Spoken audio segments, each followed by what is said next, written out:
তাহলে আজকে আমরা পড়ালেখা শুরু করব ভরবেগ থেকে।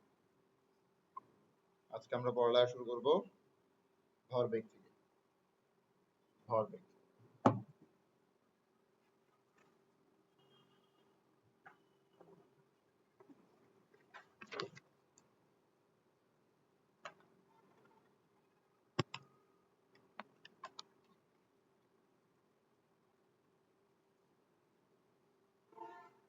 আজকে আমরা পড়া শুরু করব ভরবেগ থেকে। তো ভরবেগ জিনিসটা কি? কোন একটা গতিশীল বস্তুর ভর আর বেগের গুণফলকে আমরা কি বলি? ভরবেগ। কোন একটা গতিশীল বস্তুর ভর আর বেগের গুণফল। ভর এবং বেগের গুণফল। এটাকে কি বলা হয়? এটাকেই বলা হয় ভরবেগ। এটাকে বলা হয় ভরবেগ। তো ভরবেগ দিয়ে আসলে আমরা কি বুঝি? এটা আমরা ফার্স্ট ক্লাসে দেখেছিলাম। ভরবেগ দিয়ে আসলে আমরা কি বুঝতে পারি? এটা আমরা আমাদের ফার্স্ট ক্লাসে দেখেছিলাম। তো এটা নিয়ে আর গল্প না করি। তো ভরবেগ হচ্ছে কোন একটা গতিশীল বস্তুর ভর এবং বেগের গুণফল। আচ্ছা, তো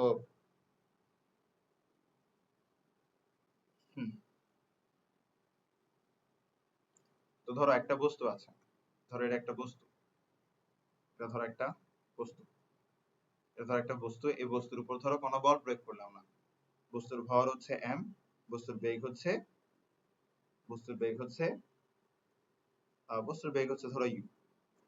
তো বস্তুর ভর হচ্ছে m, বস্তুর বেগ হচ্ছে u। এখন বস্তুর উপর কি করলাম না? কোনো প্রকার বল প্রয়োগ করলাম না। তো যদি কোনো প্রকার বল প্রয়োগ না করি তাহলে বল সমান সমান কত? বল সমান সমান হচ্ছে 0। বল সমান সমান কত? বল সমান সমান হচ্ছে 0। তো কোনো প্রকার বল প্রয়োগ করলাম না। বল যদি প্রয়োগ না করি তাহলে বল সমান সমান কত? বল সমান সমান হচ্ছে 0। আচ্ছা, বল মানে কি? বল মানে হচ্ছে ভরবেগের পরিবর্তনের হার।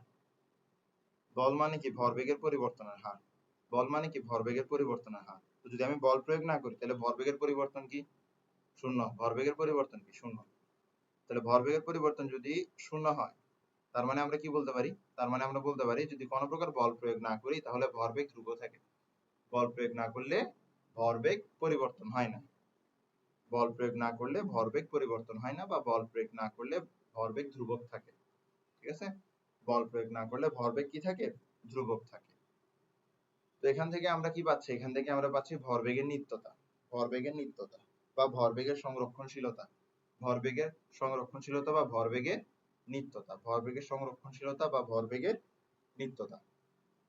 তা আশা করি এগুলো বুঝছো। তো ভরবেগের সংরক্ষণশীলতার শর্তটা কি? ভরবেগের সংরক্ষণশীলতার শর্ত হচ্ছে বল 0 হবে। বস্তুর উপর কোনো প্রকার বল প্রয়োগ করা যাবে না।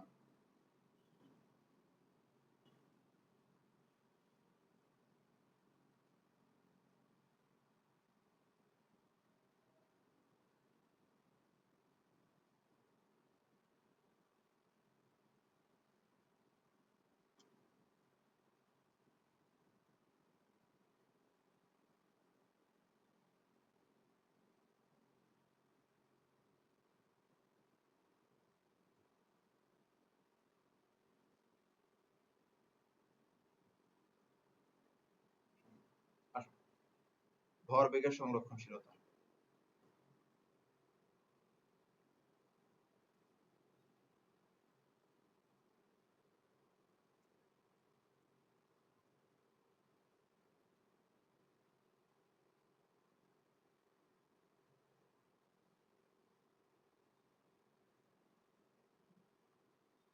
ভরবেগের সংরক্ষণশীলতা কি? ভরবেগের সংরক্ষণশীলতা হচ্ছে বল যদি 0 হয়, যদি বস্তুর উপর প্রযুক্ত বল 0 হয়, যদি বস্তুর উপর কোনো প্রযুক্ত বল না হয়, মানে বস্তুর উপর যদি কোনো প্রকার বল যদি প্রয়োগ করা না হয়, তাহলে বস্তুর ভরবেগের পরিবর্তন হয় না। এটাকে কি বলা হয়? এটাকে বলা হয় ভরবেগের সংরক্ষণশীলতা।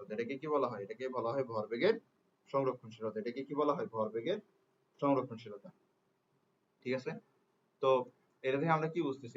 আমরা বুঝতেছি that আদি ভরবেগ সমান সমান কি হবে? সমান সমান হবে শেষ ভরবেগ। আদি ভরবেগ সমান সমান কি হবে? আদি ভরবেগ সমান সমান হবে শেষ ভরবেগ। আদি ভরবেগ সমান সমান হবে শেষ ভরবেগ।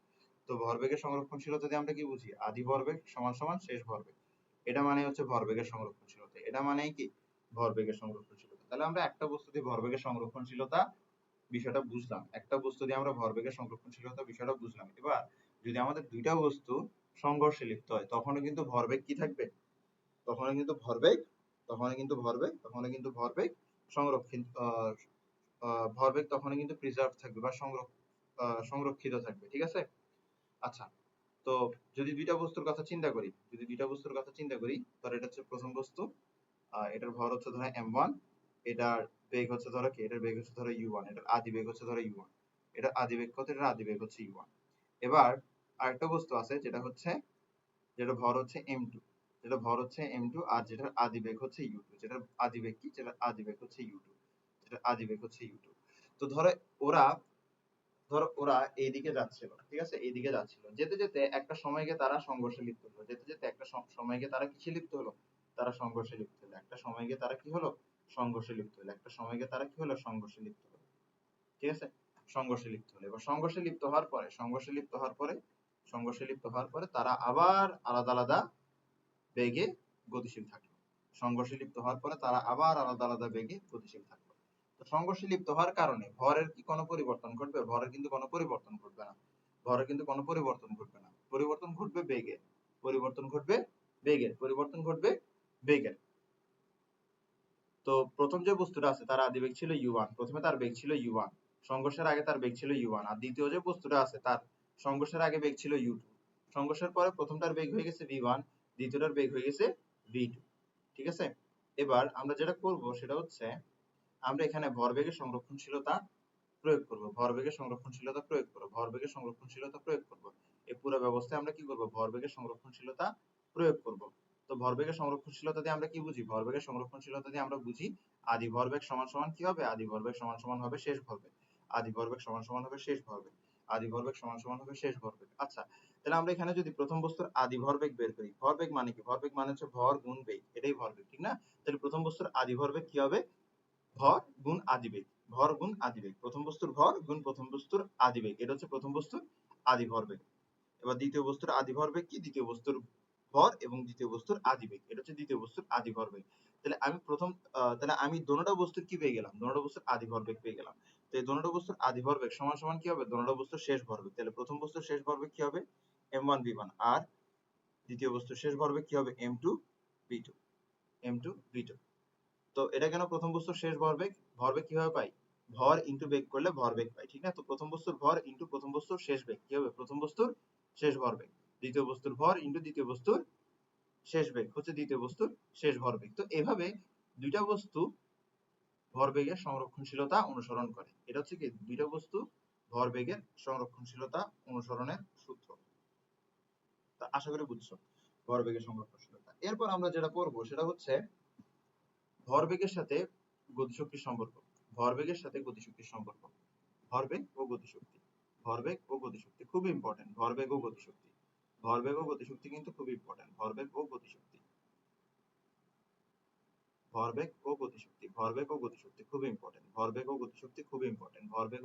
খুব ইম্পর্টেন্ট। তো আমরা যদি গতিশক্তির ক্ষেত্রে আসি, আমরা যদি গতিশক্তি জিনিসটা দেখি, গতিশক্তি কি? গতিশক্তি হচ্ছে হাফ mv স্কয়ার। গতিশক্তি কি? গতিশক্তি হচ্ছে হাফ mv স্কয়ার। কোন একটা গতিশীল বস্তুর গতিশক্তি কি? Half mv square. কোন একটা গতিশীল বস্তুর গতিশক্তি কি? হাফ mv স্কয়ার, যেখানে m বোঝায় হচ্ছে সেই বস্তুর ভর আর v বোঝায় হচ্ছে সেই বস্তুর বেগ। এবার দেখো, আমরা চাইলে mv স্কয়ার কে এভাবে লিখতে পারি। আশা করি কারোর সমস্যা নেই। মানে হাফ mv স্কয়ার কে চাইলে আমরা এভাবে লিখতে পারি। আশা করি কারোর সমস্যা নেই। এবার ধরো আমরা উপরে নিচে m দিয়ে গুণ করলাম। উপরে নিচে ধরো আমরা ভর দিয়ে গুণ করলাম বা m দিয়ে গুণ করলাম। তো উপরে নিচে যদি আমরা m দিয়ে গুণ করি, তাহলে কি আসে? m square v square divided by twice m। ঠিক আছে? তাহলে m স্কয়ার v স্কয়ার এর পরিবর্তে আমরা লিখতে পারি mv হোল স্কয়ার। নিচে দিলাম টুয়াইস m, নিচে দিলাম হচ্ছে টুয়াইস m। এই যে mv আছে, mv টাই কি? mv টাই ভরবেগ না? তাহলে আমরা লিখতে পারি p square divided by twice m। তো p কি বোঝাচ্ছে? p বোঝাচ্ছে ভরবেগ। ভরবেগ। তাহলে ভরবেগ আর গতিশক্তির সম্পর্ক কি? হচ্ছে e কে সমান সমান p স্কয়ার বাই 2m।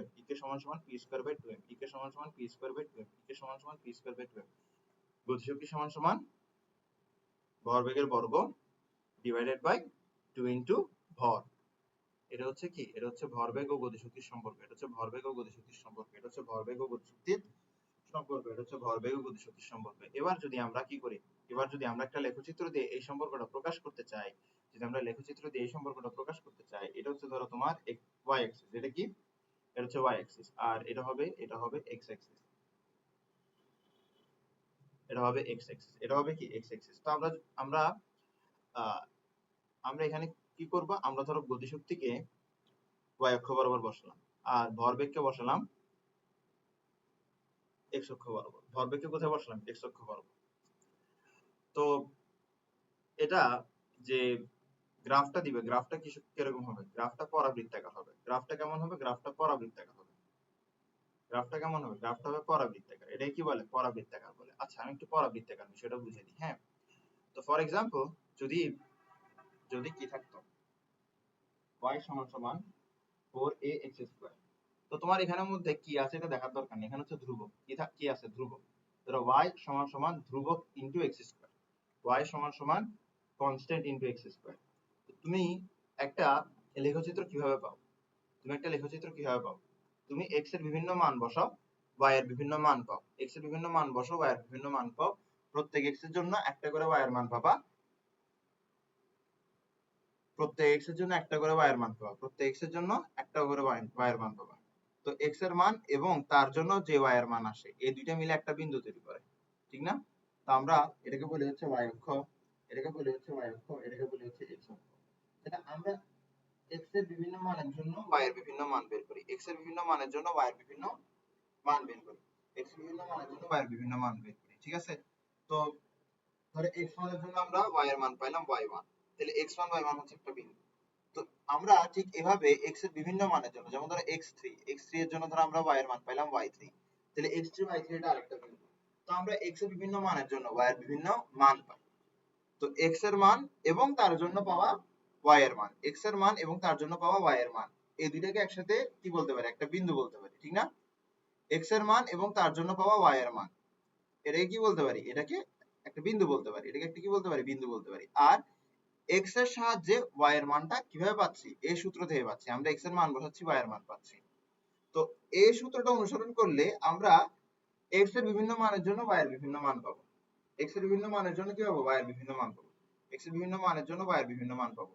তো দিন শেষে আমরা x এর বিভিন্ন মানের জন্য বিভিন্ন বিন্দু পাচ্ছি, x এর বিভিন্ন মানের জন্য y এর বিভিন্ন মান পাচ্ছি। x এর মান এবং তার জন্য পাওয়া y এর মান মিলে একটা বিন্দু তৈরি করে। তাহলে আমরা বুঝতেছি যে x এর মানগুলোর জন্য আমরা অনেকগুলো বিন্দু পাচ্ছি। অনেকগুলো x এর মানের জন্য অনেকগুলো বিন্দু পাচ্ছি। এই বিন্দুগুলোকে যদি আমি একসাথে যুক্ত করি, তাহলে এরকম একটা আকৃতি তৈরি হয়। তো এটাকে কি বলা হয়? এটাকে বলা হয় পরাবৃত্তাকার। এটাকে কি বলা হয়? পরাবৃত্ত বলা হয়। কি বলা হয় এটাকে? পরাবৃত্ত বলা হয়। এটাকে পরাবৃত্ত কি বলা হয়? পরাবৃত্ত। পরাবৃত্ত পরাবৃত্ত এটাকে কি বলা হয়? এটাকে পরাবৃত্ত বলা হয়। ঠিক আছে? এটাকে পরাবৃত্ত বলা হয়। এই পরাবৃত্ত কখন পাই? যখন y সমান সমান কিছু একটা x² থাকে। যখন y সমান সমান কিছু একটা x² থাকে, তখন আমরা এই পরাবৃত্ত পাই। তো যদি তোমরা জেনে থাকো, তাহলে পরাবৃত্ত আসলে কিন্তু এরকম। এটা হচ্ছে পরাবৃত্ত। যদি আমি x এর ঋণাত্মক মান বসাতে থাকি, x এর যদি ঋণাত্মক মান বসাতে থাকি, তখনই কিন্তু আমরা y এর মান পাবো। ঠিক না? ওই মানগুলো সহ মিলে এরকম একটা কার্ভ তৈরি করবে। ঠিক আছে? x এর ঋণাত্মক মানের জন্য আমরা y এর ধনাত্মক মান পাবো। x এর ঋণাত্মক মানের জন্য আমরা y এর কি পাবো? ধনাত্মক মান পাবো। আর x এর মান y এর মানগুলো মিলে কি তৈরি করবে? অনেকগুলো বিন্দু তৈরি করবে। বিন্দুগুলোকে যুক্ত করলে আমরা এরকম একটা কার্ভ পাবো। তো x অক্ষের বাম পাশে এরকম একটা কার্ভ পাবো, x অক্ষের ডান পাশেও মানে এই y অক্ষ আছে না, y অক্ষের বাম পাশে এরকম একটা কার্ভ পাবো, y অক্ষের ডান পাশে এরকম একটা বক্ররেখা পাবো। এই পুরো বক্ররেখাটাকে বলা হবে পরাবৃত্ত। এই পুরো বক্ররেখাটাকে কি বলা হয়? পরাবৃত্ত। তো এরকম দেখতে যে কোনো কিছুর জন্য আমরা পরাবৃত্ত পাই। আশা করি এটা বুঝছো। এরকম দেখতে যে কোনো কিছুর জন্য আমরা কি পাই? পরাবৃত্ত। তো এই যে সূত্রটা আছে, তুমি একটু ভালো করে খেয়াল করো। তোমার এখানে y আছে, এখানে আছে কি? e কে। তো তুমি দেখো, তুমি y অক্ষ বরাবরে কিন্তু e কে বসাইছো, গতিশক্তিকে বসাইছো। এরপরে p আছে, কি আছে? p আছে। p কার জায়গায় আছে? x এর জায়গায় আছে। তুমি p কে কোথায় বসাইছো? x এর জায়গায় বসাইছো। তাহলে এ ছাড়া এটাকে তুমি বসেছো ওয়াই অ্যাক্সিসে, একটু কষ্ট করে বোঝার চেষ্টা করো।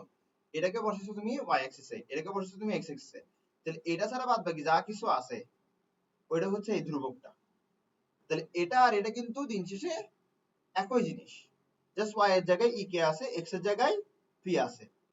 তো যেহেতু ওয়াই এর জায়গায় ই কে আছে তাই বলে তুমি ওয়াই অক্ষ না দিয়ে গতিশক্তির একটা অক্ষ দিছো, আর এক্স এর জায়গায় যেহেতু পি আছে তুমি এক্স না দিয়ে কি দিছো, ভরবেগের অর্থাৎ পি এর একটা অক্ষ দিছো। তুমি যদি এই ক্ষেত্রে কি পাও, পরাবৃত্ত পাও, তাহলে এই ক্ষেত্রেও পরাবৃত্ত পাবা। এবার তোমাদের একটা প্রশ্ন হইতে পারে যে আমি বলছি যে পরাবৃত্তটা এদিকে মানে পরাবৃত্তটা এরকম হয়, কিন্তু এক্ষেত্রে কেন আমরা ওয়াই অক্ষের বাম দিকে কোনো পরাবৃত্তাকার অংশ পাচ্ছি না? এই পুরোটাই হচ্ছে একটা পরাবৃত্ত, কিন্তু প্রশ্ন হচ্ছে আমরা কেন এদিকে কার্ভটা পাচ্ছি না? আমাদের কার্ভটা কেন শুধুমাত্র এদিকে, কেন এই কার্ভটা আসতেছে না? কেন এই কার্ভটা আসতেছে না বোঝার চেষ্টা করো। এখানে কেন এই কার্ভটা আসছে? তুমি এক্স এর ঋণাত্মক মান বসালে এই কার্ভটা পাবা। ফর এক্সাম্পল তুমি ধরো এক্স এর মান বসেছো কি, ধরো তুমি এক্স এর মান এখানে বসেছো কিছু একটা, ধরো এটার মান হচ্ছে x1, তো তুমি এটার জন্য y এর একটা মান পাবে যেটা হচ্ছে y1। তো x1 y1 মিলে এই বিন্দুটা তৈরি করবে, এই বিন্দুটার স্থানাঙ্ক কি দাঁড়াবে, x1 y1। ঠিক একইভাবে তুমি x এর আরেকটা মানের জন্য কি পাইছো, ধরো x এর আরেকটা মান হচ্ছে x4, তুমি তার জন্য y এর আরেকটা মান পাইছো y4। তো ওই দুটো মিলে এই একটা বিন্দু তৈরি করবে, ঠিক না? তো তুমি x এর ঋণাত্মক মান বসাচ্ছ এদিকে, তুমি x এর কি বসাচ্ছ, ঋণাত্মক মান বসাচ্ছ। যখন তুমি x এর ঋণাত্মক মান বসাচ্ছ তখন তুমি y এর ধনাত্মক মান পাচ্ছ, y এর তুমি অনেকগুলো মান পাচ্ছ। তো x এর মান y এর মান মিলে বিন্দু তৈরি করতেছে, এই বিন্দুগুলোকে যুক্ত করলে তোমার এই কার্ভটা তৈরি হচ্ছে, ঠিক না?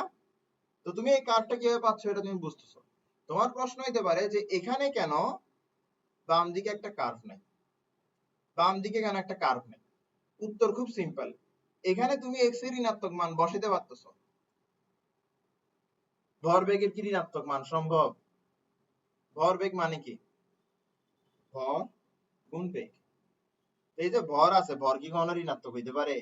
আর বেগ কি কখনো ঋণাত্মক হইতে পারে? তো ভরবেগ ঋণাত্মক হইতে পারে না, ভরবেগ কি হইতে পারে না, ঋণাত্মক হইতে পারে না। তাই বলে তোমার বাম দিকে কোনো অংশ নাই, শুধু ডান দিকের অংশটাই আছে। আশা করি বুঝছো, এই আশা করি এই লেখচিত্রটা বুঝছো। কেউ কি এমন আছো যে এই লেখচিত্রটা বুঝো নাই?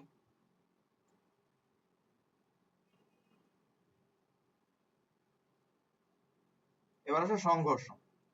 সংঘর্ষ কয় প্রকার হয়? সংঘর্ষ তিন প্রকার হয়, একটা হচ্ছে অস্থিতিস্থাপক, একটা হচ্ছে স্থিতিস্থাপক, আর একটা হচ্ছে অতিস্থিতিস্থাপক। একটা হচ্ছে অস্থিতিস্থাপক, অস্থিতিস্থাপক, অস্থিতিস্থাপক, অস্থিতিস্থাপক, অস্থিতিস্থাপক, অস্থিতিস্থাপক, অস্থিতিস্থাপক, অস্থিতিস্থাপক, ঠিক আছে? একটা হচ্ছে কি অস্থিতিস্থাপক, আর একটা কি স্থিতিস্থাপক। একটা হচ্ছে অস্থিতিস্থাপক, আর একটা হচ্ছে স্থিতিস্থাপক। একটা হচ্ছে অস্থিতিস্থাপক, আর একটা হচ্ছে স্থিতিস্থাপক। একটা হচ্ছে অস্থিতিস্থাপক, আর একটা হচ্ছে কি স্থিতিস্থাপক। একটা হচ্ছে অস্থিতিস্থাপক, আর একটা হচ্ছে স্থিতিস্থাপক। এরপরটা কি, এরপরটা হচ্ছে অতি স্থিতিস্থাপক, এরপরটা হচ্ছে অতি স্থিতিস্থাপক, এরপরটা হচ্ছে অতি স্থিতিস্থাপক, এরপরটা হচ্ছে অতি স্থিতিস্থাপক, এরপরটা হচ্ছে অতি স্থিতিস্থাপক।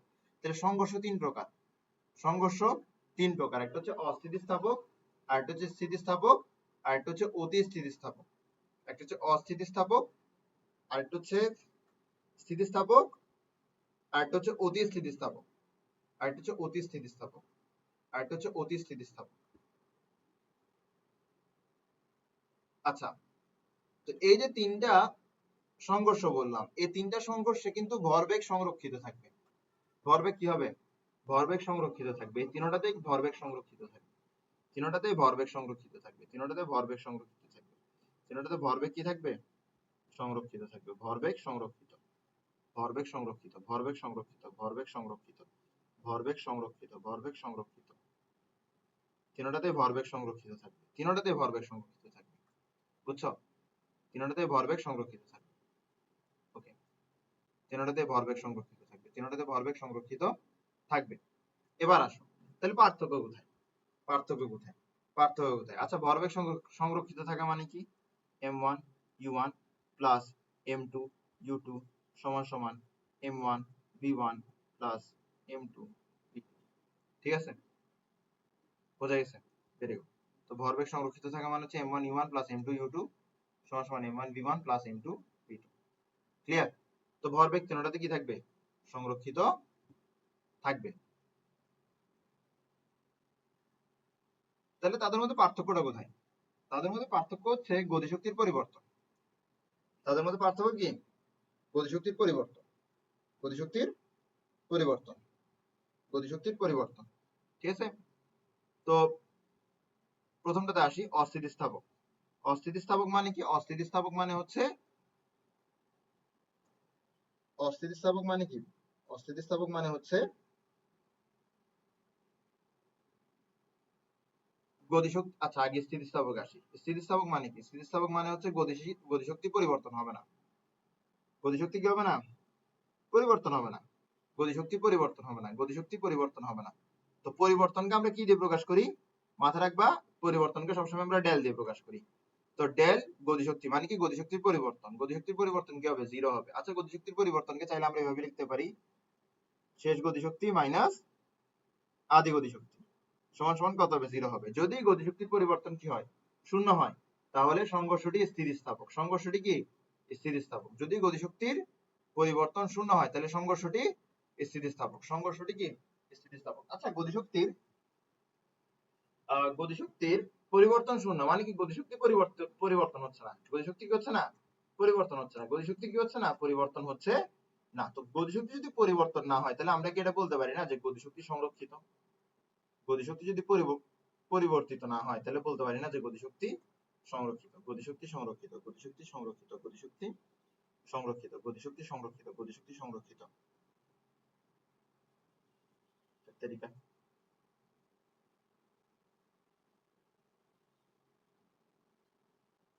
দাঁড়াও, একটু এনে দাঁড়াও। ওকে, গতি গ্রাফিক্স ট্যাবলেটে না লিখা খুব প্যারা দেয়, মাঝে মাঝে এটা গ্লিচ মারলে এটা লিখা কষ্ট হয়ে যায়, এটা খুব হাট মারে। আচ্ছা, এটাই হোক। ওকে, তো গতিশক্তি কি? গতিশক্তি হচ্ছে সংরক্ষিত। এখানে গতিশক্তি সংরক্ষিত। যদি গতিশক্তি সংরক্ষিত হয়, তাহলে আমরা বলতে পারি সংঘর্ষটি স্থিতিস্থাপক। তাহলে বাদ বাকি দোনোটাতে কি না? গতিশক্তি সংরক্ষিত না। বাদ বাকি দোনোটাতে গতিশক্তি সংরক্ষিত না। অস্থিতিস্থাপকে কি হয়? অস্থিতিস্থাপকে যেটা শেষ গতিশক্তি, যেটা শেষ গতিশক্তি, যেটা শেষ গতিশক্তি সেটা ছোট হয়। যেটা শেষ গতিশক্তি সেটা ছোট হয়। যেটা শেষ গতিশক্তি সেটা আদি গতিশক্তির তুলনায় ছোট হয়। আর অতি স্থিতিস্থাপকে যেটা শেষ গতিশক্তি সেটা আদি গতিশক্তির সাপেক্ষে কি হয়? বড় হয়। ঠিক আছে? এবার তিনটার ক্ষেত্রে ঘটনা কিন্তু একটাই, যে দুইটা বস্তু আছে, দুইটা বস্তু কি করতেছে? সংঘর্ষে লিপ্ত হচ্ছে। এই ঘটনাটাই। দুইটা বস্তু কি হচ্ছে? সংঘর্ষে লিপ্ত হচ্ছে। দুইটা বস্তু সংঘর্ষে লিপ্ত হচ্ছে। দুইটা বস্তু সংঘর্ষে লিপ্ত হচ্ছে। এরপরে তাদের বেগটা পরিবর্তন হচ্ছে। এটা তিনটার ক্ষেত্রে একই ঘটনা। ঠিক আছে? এখন এখানে যদি গতিশক্তি কি হয়? যদি আদি গতিশক্তিটা বড় হয় শেষ গতিশক্তির সাপেক্ষে, তাহলে তাহলে তাহলে সংঘর্ষটি অস্থিতিস্থাপক। যদি শেষ গতিশক্তি আদি গতিশক্তির সাপেক্ষে বড় হয়, তাহলে সংঘর্ষটি অতি স্থিতিস্থাপক। যদি আদি গতিশক্তি আর শেষ গতিশক্তি সমান হয়, তাহলে সংঘর্ষটি স্থিতিস্থাপক। তাহলে আমরা আদি গতিশক্তি শেষ গতিশক্তি গুলো কিভাবে বের করতে পারি? আদি গতিশক্তি কিভাবে বের করতে পারি? প্রথম বস্তুর প্রথম বস্তুর প্রথম বস্তুর আদি গতিশক্তি যোগ দ্বিতীয় বস্তুর আদি আদি গতিশক্তি।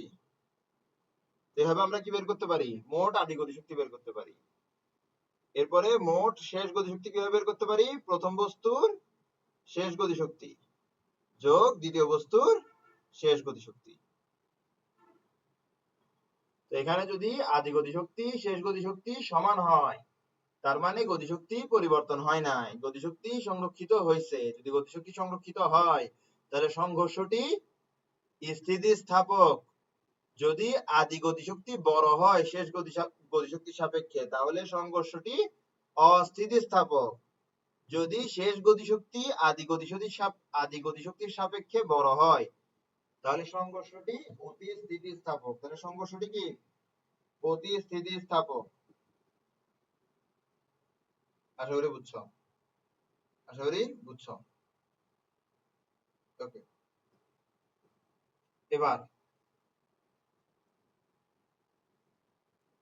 স্থিতিস্থাপক সংঘর্ষ। তাহলে স্থিতিস্থাপক সংঘর্ষ কি? স্থিতিস্থাপক সংঘর্ষ হচ্ছে এমন সংঘর্ষ যে সংঘর্ষে গতিশক্তি সংরক্ষিত থাকে বা গতিশক্তির পরিবর্তন শূন্য হয় বা গতিশক্তি পরিবর্তিত হয় না, এমন সংঘর্ষকে আমরা কি বলি? স্থিতিস্থাপক সংঘর্ষ। তাহলে একটা সংঘর্ষকে আমরা দেখাতে পারি এখানে, এভাবে একটা সংঘর্ষকে আমরা দেখাতে পারি। একটা সংঘর্ষ আমি দেখালাম।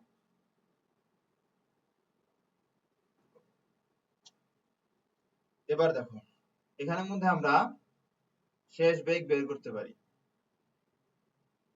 শেষ বেগের সূত্র কি? প্রথম বস্তুর শেষ বেগ, প্রথম বস্তুর শেষ বেগ সমান সমান কি হবে? সমান সমান হবে, এই সূত্রটা একটু পড়ো, এই সূত্রটা একটু লিখে রাখো, ঠিক আছে? দেখবে একদিন কাজে আসবে, দেখবে একদিন কাজে আসবে। প্রথম বস্তুর ভর মাইনাস দ্বিতীয় বস্তুর ভর u1 প্লাস 2 m2 u2, আর নিচে কি হবে? নিচে হবে m1 প্লাস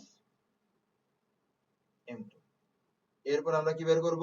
আমরা বের করব, এরপর আমরা বের করব দ্বিতীয় বস্তুর শেষ বেগ, দ্বিতীয় বস্তুর শেষ বেগ, দ্বিতীয় বস্তুর শেষ বেগ কি হবে? এখানে এখানে u1 এর জায়গায় আসবে u2 আর u2 এর জায়গায় আসবে u1। আশা করি বুঝছো, আশা করি বুঝছো, আশা করি বুঝছো। তো তুমি প্রথম বস্তুর শেষ বেগ কিভাবে বের করতে পারবা? প্রথম বস্তুর ভর মাইনাস দ্বিতীয় বস্তুর ভর ইনটু প্রথম বস্তুর আদি বেগ প্লাস 2 দ্বিতীয় বস্তুর ভর দ্বিতীয় বস্তুর আদি বেগ ডিভাইডেড বাই প্রথম বস্তু আর দ্বিতীয় বস্তুর মোট ভর। তো দ্বিতীয় বস্তুর শেষ বেগ তুমি কিভাবে বের করতে পারবা? প্রথমটার মতোই, জাস্ট u1 এর জায়গায় u2 লিখবা আর u2 এর জায়গায় u1 লিখবা। আশা করি বুঝছো। এটা হচ্ছে শুধুমাত্র স্থিতিস্থাপক সংঘর্ষের জন্য প্রযুক্ত, শুধুমাত্র স্থিতিস্থাপক সংঘর্ষের জন্য প্রযোজ্য, শুধুমাত্র স্থিতিস্থাপক সংঘর্ষের জন্য প্রযোজ্য। বুঝছো? আশা করি বুঝছো।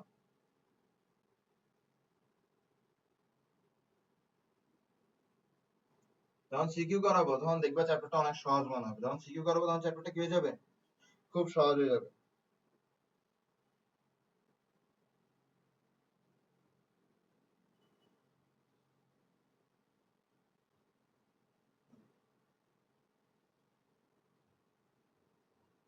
তাহলে আজকের ক্লাস আমরা এতটুকু পর্যন্ত রাখি। Thank you so much.